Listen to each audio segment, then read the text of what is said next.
कि 1.5 वर्ष मुझे एज ए अध्यक्ष काम करने का मौका मिला है और इस 1.5 वर्ष में जो विधानसभा का संचालन हुआ है उसकी जानकारी समय समय पर विधानसभा के सत्रों के बाद हमने आप सबको उपलब्ध कराई वो क्या कर रहे भाई। और आप भी जानते हैं और आपके द्वारा हिमाचल प्रदेश की जनता भी जानती है कि सदन का संचालन नियमों के अनुरूप, संविधान के अनुरूप, जो हमारी विधानसभा की जो नियम और संचालन की जो प्रक्रिया है उसके अनुरूप हुए हैं।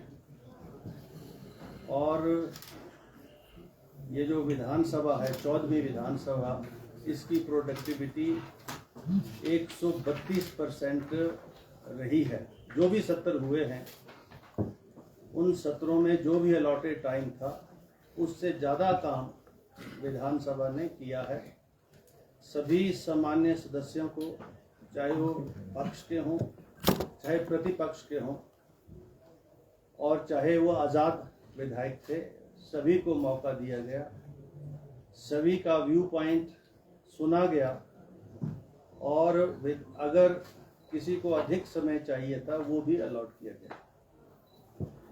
तो सारा संचालन जो है नियमों के अनुरूप ये हुआ है। और इस दौरान में जो 2 घटनाएं घटित हुई हैं, जिसमें विशेष रूप से जो 6 माननीय सदस्यों का निष्कासन हुआ, वो भी संविधान के अनुच्छेदों के अनुरूप, और जो 10th शेड्यूल है उसकी जो वायलेशन है उसके अनुरूप उनकी सदस्यता रद्द हुई। और दूसरा निर्णय जो हमने लिया था, जो 3 निर्दलीय विधायक चुनकर आए थे और जिन पर कानूनन संवैधानिक तौर पर ये पाबंदी है कि वो उन 5 वर्षों के कार्यकाल में किसी भी राजनीतिक दल को वो ज्वाइन नहीं कर सकते, उसमें सम्मिलित नहीं हो सकते, शामिल नहीं हो सकते। और उन तीनों ने 22 मार्च को अपनी सदस्यता से इस्तीफा देकर 23 मार्च को भारतीय जनता पार्टी को ज्वाइन किया। और उसके ऊपर भी नियमों के अनुरूप हमने कार्रवाई करते हुए दोनों पक्षों को पूरा समय दिया। जब तक मैं फैसला लेता तो ये तीनों माननीय सदस्य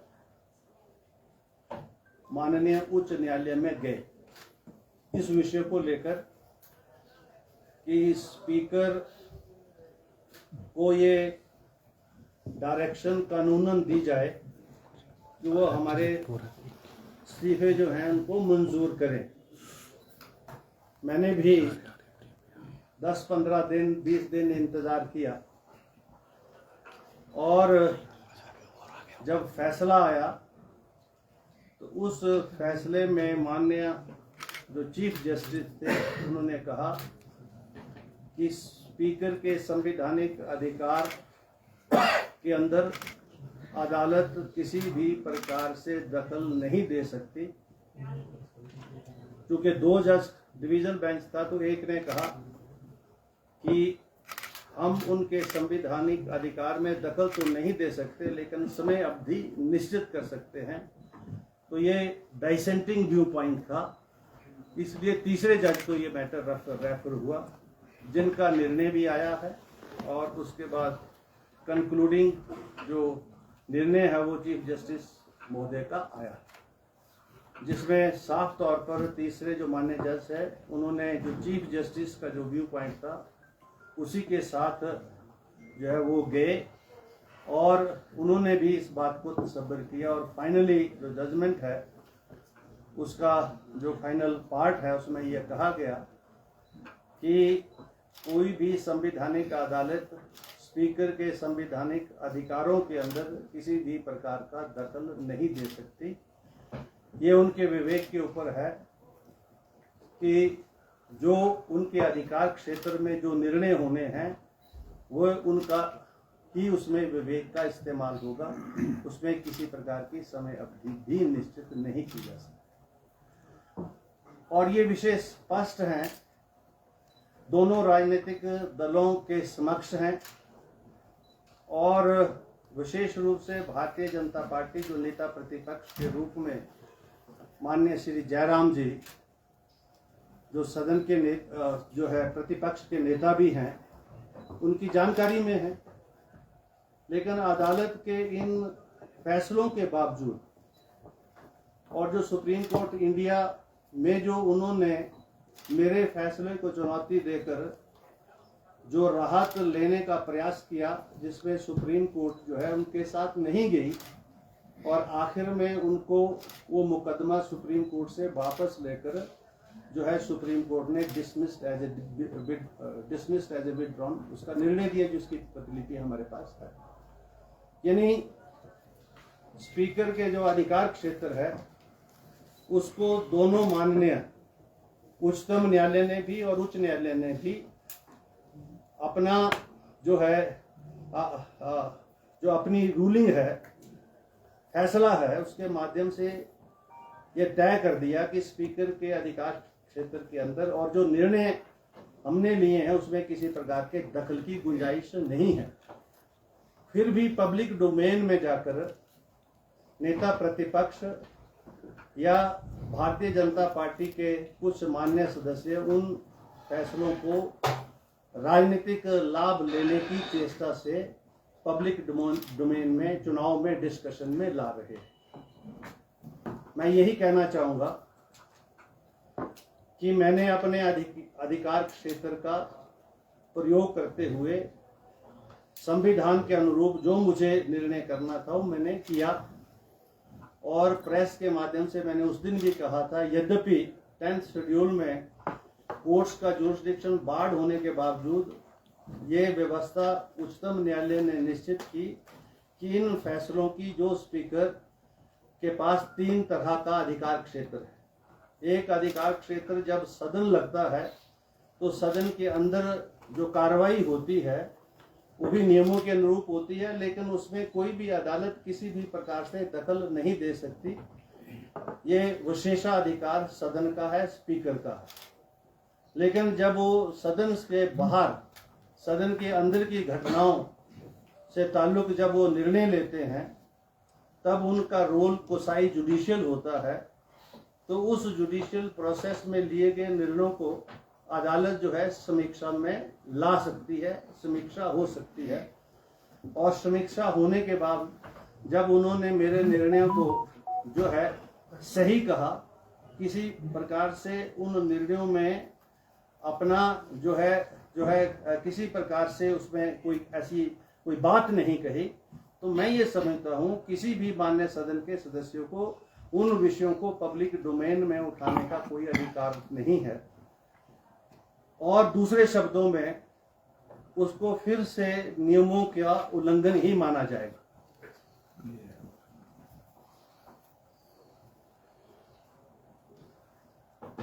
क्योंकि जो अंदर होता है वो नियमों के अनुरूप होता है और अंदर की कार्रवाई के बाद जो कानूनन कार्रवाई मैं करता हूं वो भी जुडिशियल समीक्षा में है, लेकिन वो भी कानून के दायरे के अंदर है। तो अंदर भी जो कानून लगते हैं वो ही बाहर भी लगते हैं।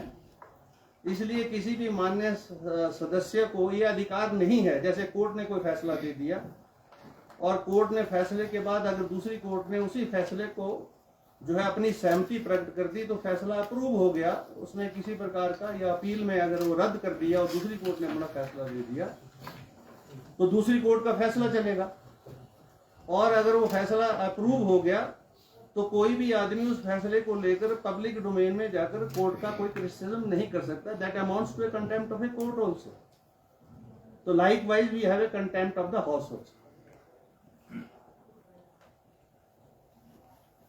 तो इसलिए मेरा ये आग्रह है इस प्रेस वार्ता के माध्यम से कि जो हमारे अधिकार हैं सदन के अंदर, उनका प्रयोग करते हुए जो भी निर्णय हमने सदन में लिए हैं, अगर कोई समीक्षा उसमें होनी है या अगर कोई चर्चा उनको करनी है तो सदन के अंदर ही होगी, और उसकी इजाजत मिले ना मिले वो कानूनों के दायरे में अगर होगी तो मिलेगी, नहीं होगी तो नहीं मिलेगी। वो बात सदन के अंदर की है और पब्लिक डोमेन में इस बात को डिस्कस करने की कोई आवश्यकता या जरूरत नहीं है।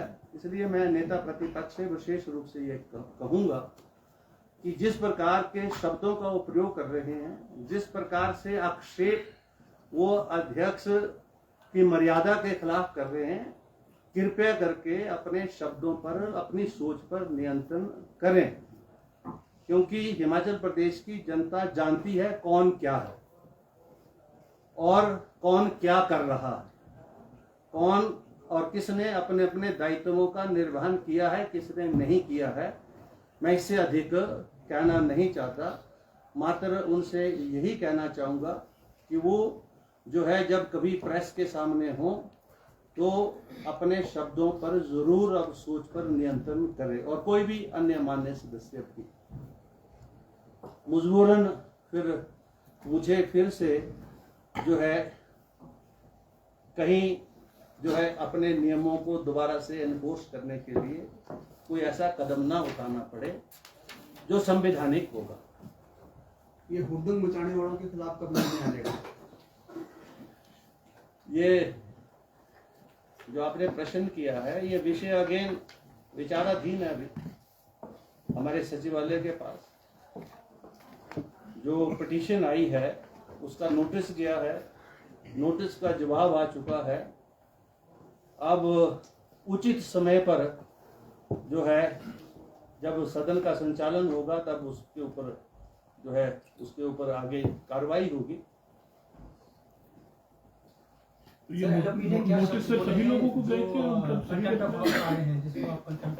नहीं, उसमें एक पिटीशन है, उसमें 9 लोगों के खिलाफ जो अंदर जो व्यवस्था मैंने दी थी और उस व्यवस्था की जो अवहेलना हुई अंदर, उस अवहेलना के लिए नोटिस दिया गया था।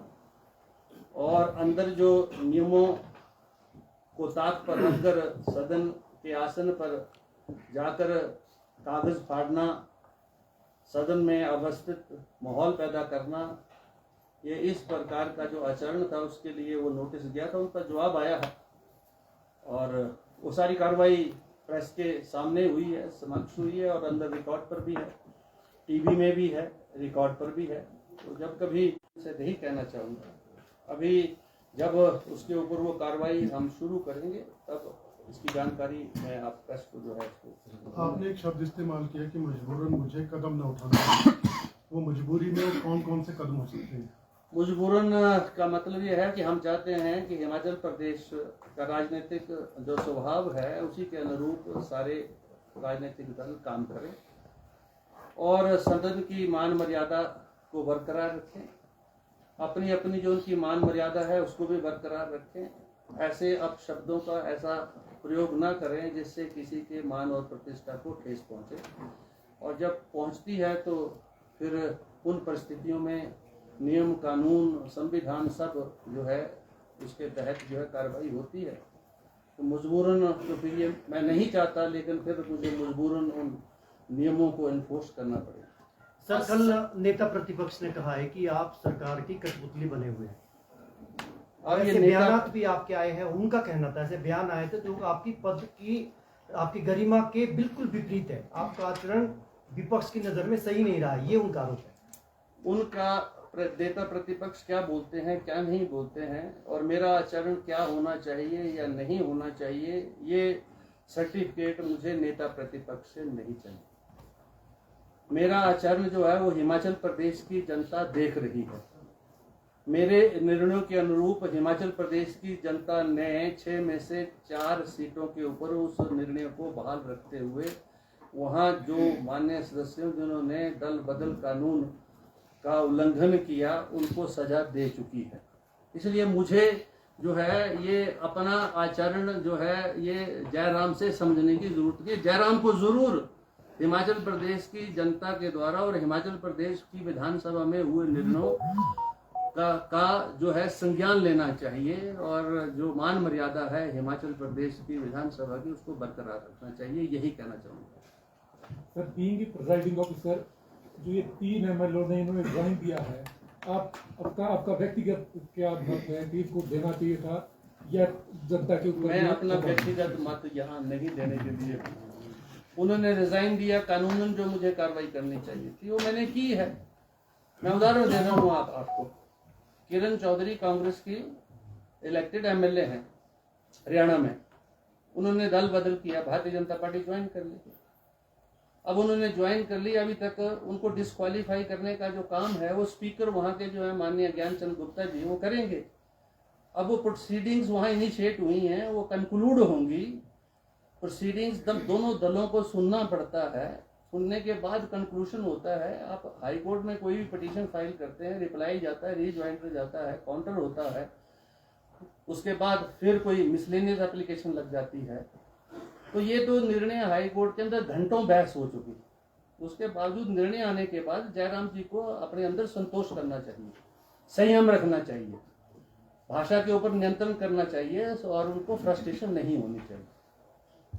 अध्यक्ष जी, जिस तरह से लंबे समय से वार्तालाप चल रहा है, नेता प्रतिपक्ष भी कुछ कह रहे हैं, आज आपने भी जो शब्द प्रयोग किए हैं उनका सिर्फ विपक्ष के लिए चेतावनी समझा जाए या चेतावनी से बढ़कर समझा जाए? मेरी किसी को कोई चेतावनी नहीं है। मैं सिर्फ ये कह रहा हूँ कि जो मैंने किया है वो कानूनन किया है, संविधान के मुताबिक किया, और मेरे दिए गए उन फैसलों को माननीय उच्च न्यायालय और उच्चतम न्यायालय ने जो है सही माना है। और ये जो लोकतंत्र प्रजातंत्र की जो बात है या प्रक्रिया है, इसको जयराम जी को समझना चाहिए। He must respect the mandate of the people also and must respect the mandate of the Supreme Court of India and the High Court of the Himachal Pradesh. If he has no trust and faith in me, I am not concerned about that, but he must have a faith in the system also. Thank you very much. Monsoon session कब तक हो सकता है? 6 महीने के अंदर होना है, तो अगस्त है।